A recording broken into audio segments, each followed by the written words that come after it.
All right, thanks for watching. And today I would like to tell you about an important formula in PDEs called the Kirchhoff's formula. By the way, Kirchhoff's comes from the German Kirchhoff, and it means churchyard. So very good.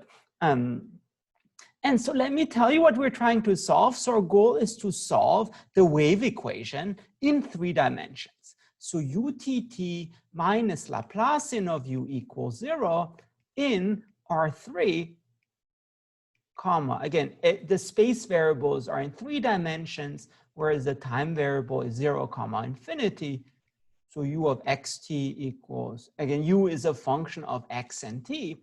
And we give an initial condition. So u of x0 equals g of x in R3. Where time is 0, and utx0 equals h of x, also in R3. So think of a vibrating solid or something, and you're trying to describe the motion at the position x and time t. And the cool thing is, this thing we can actually explicitly solve using what's called the Euler-Poisson Darbu equation, which I've already made a video on, but let me recap what's going on. So recap, and remember we're fixing x in the Euler-Poisson Darbu equation and define the following. Let phi of RT, which again should technically be phi of x comma RT, but here we're fixing x, to be the average of u over the sphere of radius x and centered at x and radius r. So let phi of RT be the average value of u of yt over the sphere of radius r and centered at x. So again, just a little picture. Suppose this is x and radius r. What we're trying to do is we're trying to find the average value of u over this circle. So this is partial b xr. All right, and the cool thing is, so here's a really neat result. It turns out this phi solves a very nice equation called the Euler-Poisson Darbu equation. So the PDE, which is simply as follows. Namely, again, if one in n dimensions, it solves phi tt minus phi rr minus n minus 1 over 3 phi r equals 0. So almost like a one-dimensional wave equation, except for this weird term here. And moreover, their initial conditions and terminal conditions. So phi of R0 is just the average of the initial condition over the ball. So average of g of y ds y. I don't know why I corrected like this, but we call that g of r. And let's see. I don't want that. And similarly for the initial velocity, so phi t r0, that's just the average of the initial velocity, so h of y over, again, the sphere centered at x and radius r. And this will be very important in a second. So remember, capital G is just the average of G of the initial condition. Capital H is the average of the initial velocity. Now, as I said, this thing, let's see if it transforms it. I guess not. This thing, as I said, it's almost like a wave equation, except there's this weird term, n minus 1 over r phi of r, or again, n is the dimension. Now, it turns out in 3 dimensions, we can turn this into an actual wave equation. And let's see how we can do this. And again, this will lead us ultimately to a solution of the wave equation. So step 1, if you want. Let u squiggled of RT just be r times the initial, r times this average, phi of RT. And similarly for the average of the initial condition, so Rg of R and H squiggled of R is RH of R. Okay. And I'm claiming after this very easy scaling, U squiggled actually solves actual wave equations. So claim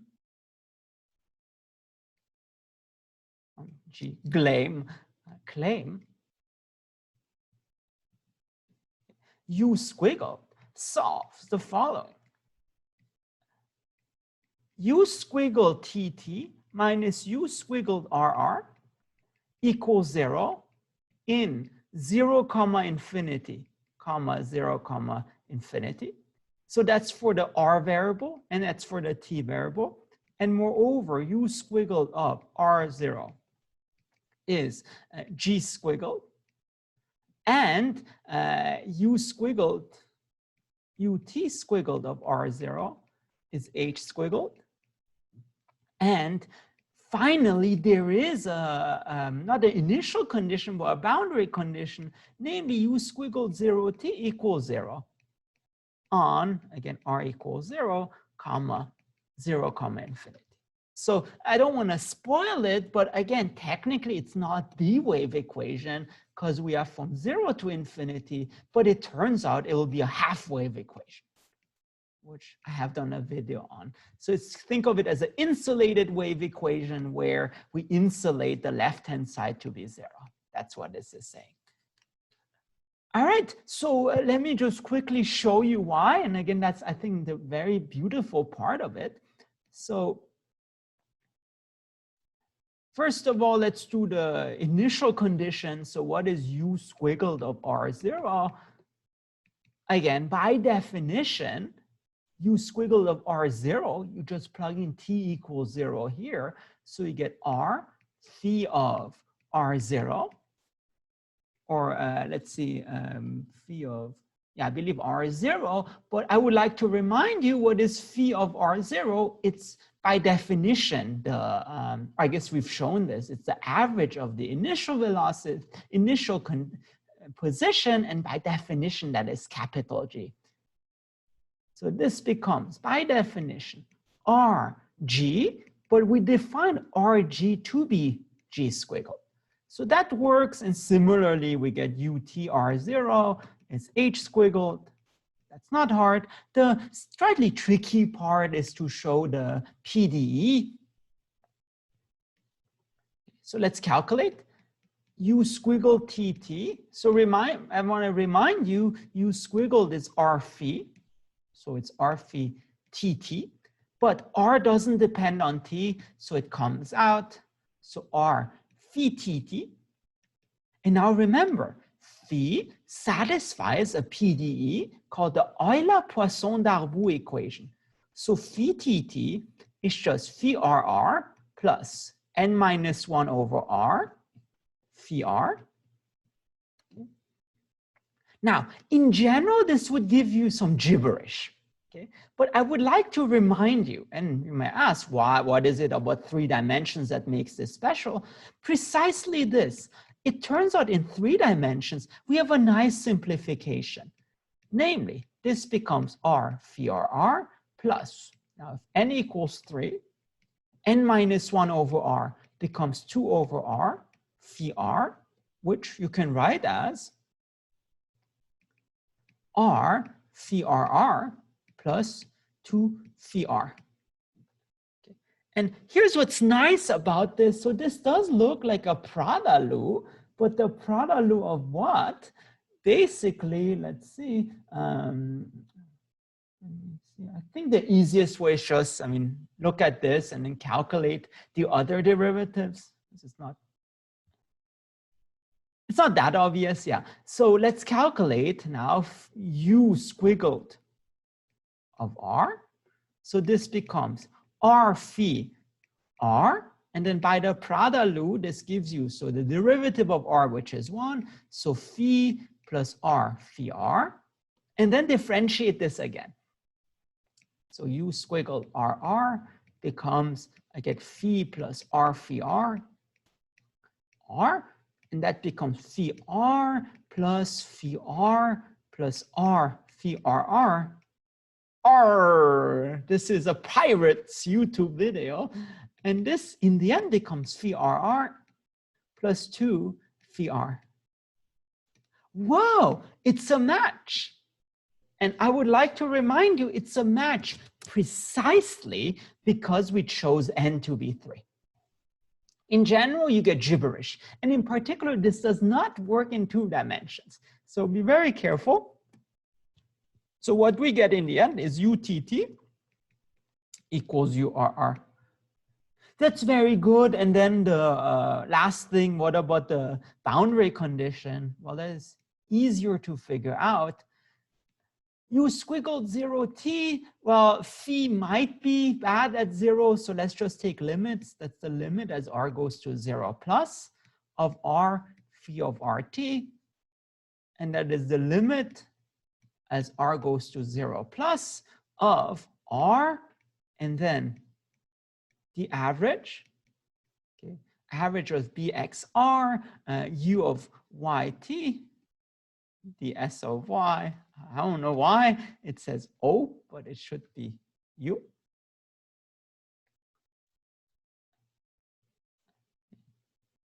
U, and then the point is, assuming U is bounded, okay, and the point is, as R goes to 0, since this is bounded, the average is bounded. So you get R times a bounded thing. So if you let R go to 0, this actually gives you 0. So in fact, it is 0 times something. So we're good. So in other words, what have we shown? We've shown that if you define U squiggled to be R times the average, then U squiggled actually solves a wave equation on the half line. And then so again, we get U squiggled TT minus U squiggled RR equals 0. And then I would like to remind you the result of the wave equation on the half line. So there are 2 cases. So if you're trying to solve UTT minus UXX equals 0 on the half line, so on 0, infinity, 0, infinity, there are 2 cases. So case 1, I believe if x, let's see, if x is bigger than equal t, then it's given by the usual D'Alembert formula, where uxt would be 1/2, I think, g of x plus t plus g of x minus t plus 1/2 over integral from x minus t plus x plus t h of y dy. So that's in one case where time isn't as big, but if time is big, so if t is bigger than equal to x, then we get a modified formula, which is 1/2 g of x plus t minus g of t minus x plus 1/2 integral of t minus x, t plus x, h of y dy. So I've also done a video on that. You just do it by an odd reflection. But now the question is, which one do we choose? So again, we had UTT equals U squiggled RR. But here's the thing. We want R to go to 0 plus. So in particular, for any time I give you, eventually R will be less than or equal to T. So T will be greater or equal not to X, but to R. So which case do we have? In fact, we have this case here. The case where x is less than or equal to t. All right, and therefore we're in the second case, and therefore we just get, again, in terms of our notation, uxt equals 1/2, again, g squiggled. Why it's O, but g squiggled of x plus t, not R.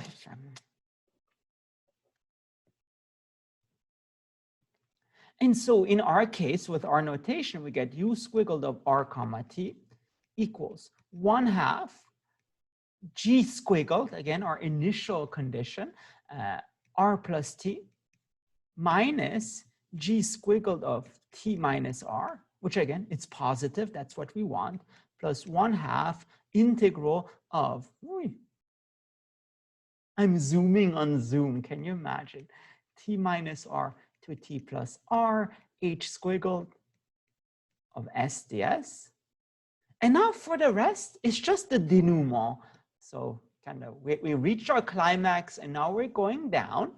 And essentially all we need to do is to unravel this. So write everything now in terms of u, g, and h. So this is kind of a mess and we just want to clean it up. So step 3.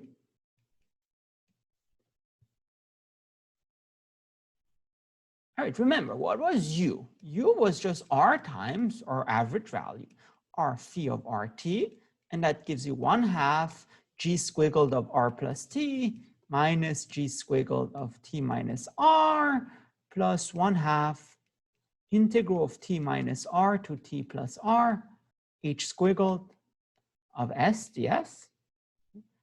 And then just divide by r, and you'll see why we do that. So phi of rt becomes, if you want, g squiggled of r plus t minus g squiggled of t minus r over 2r, and then plus integral of t minus r, t plus r, h squiggled of s ds over 2r.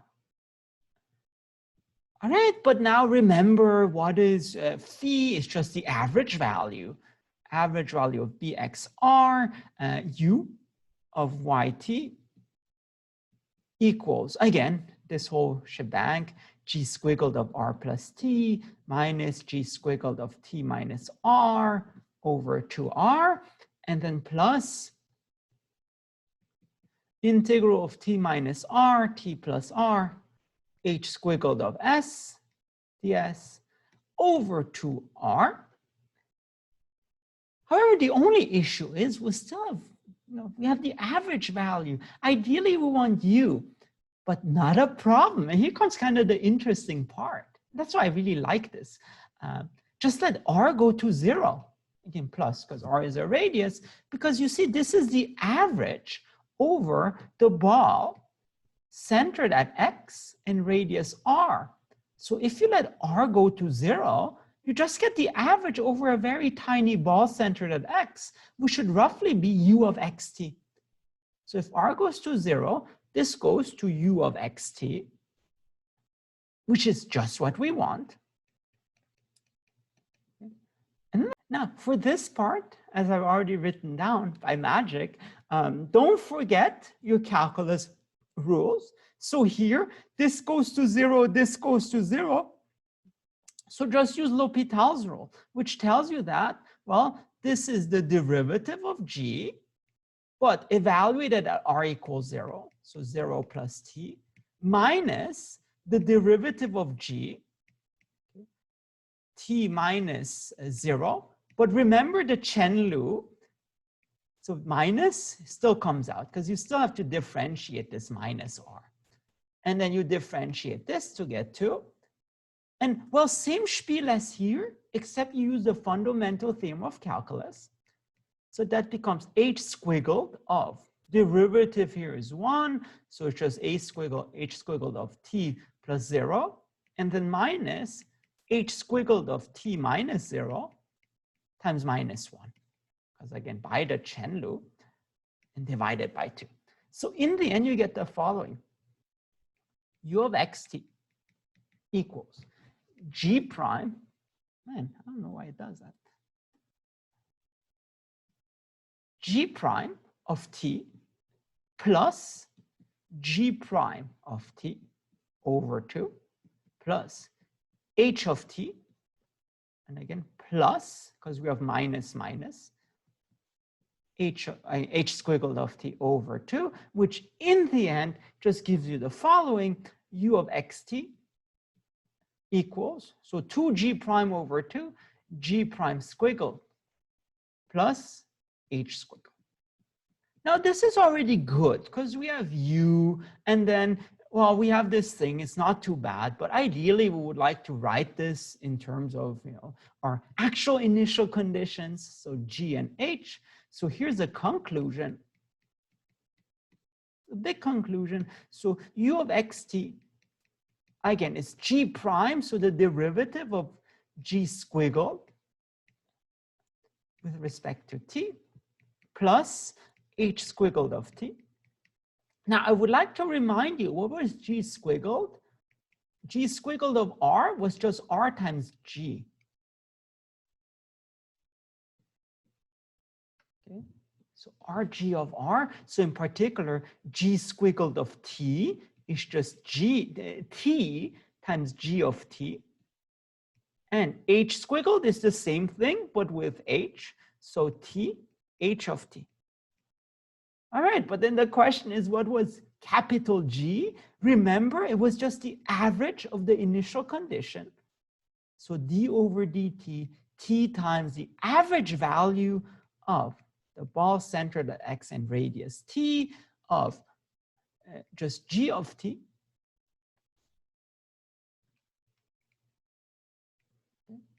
G of T ds of y. And then plus T times the average value of H. So H of y, ds of y. My apologies, not G of T, but G of y. And lastly, all you need to do, you need to calculate the derivative of this. So this just becomes, so Prada-Lu this, so you differentiate this to get the average of G of y, ds of y, plus derivatives, plus T times the derivative of this, bx of T, G of y, ds of y, with respect to T, and then plus T, average value of H of y, ds of y. Now, for this thing, again, it would take forever to do this, but I would like to remind you, you just calculate it as usual, because here you have a derivative with respect to T, and T comes here. So what you do, you just write this as the integral of G of T ds of y over the area of this ball, which is, again, is n alpha n T to the n minus 1, where alpha n is the volume of the unit ball. And then you just use the change of variables. You just use z equals to y minus x over t, and then do the usual Jacobian business. And again, if you're confused about this, watch my previous video on the Euler Poisson Darbu equation, and it guides you through it. And in the end, what you get is the following. Well, you still have this average value, b of xt, g of y, ds of y. It's a very long conclusion, but in the end, you get t. So this derivative turns out becomes the average value of bxt of the gradient of g with respect to all its variables dotted with y minus x over t. ds of y, and plus, again, we still have this th plus the average value of bxt, th of y, ds of y. And last but not least, so what's super nice about this is that, first of all, this t cancels out. And in each case, wow, in each case you have an average value over the ball. So in the end, what you get is what's called Kirchhoff's formula, or Kirchhoff's formula, which is just the average value of bxt of g of y plus the gradient, okay, dotted with y minus x plus th of y, ds of y. So in the end, what you get, this is the solution of the wave equation. So again, solution of UTT minus Laplacian of U equals 0, where U of x0 equals G, and UT of x0 equals H in R3, comma, again, 0, comma, infinity. So this is, again, Kirchhoff's formula, which gives you the explicit expression of the solution of the wave equation in 3 dimensions. How cool is that? It can't get more explicit than that because you wrote it in terms of the initial conditions. So, kind of neat. And by the way, so a similar idea, but way more complicated, works in odd dimensions. So technically, you've also shown it in R5, R7, etc., etc. Again, it's the same idea, but it's just a lot of technicalities. And of course, you may ask, how do you solve it in 2 dimensions? Well, stick around for another video because, yeah, it's a surprise. All right, I hope you like this. If you want to see more math, please make sure to subscribe to my channel. Thank you very much.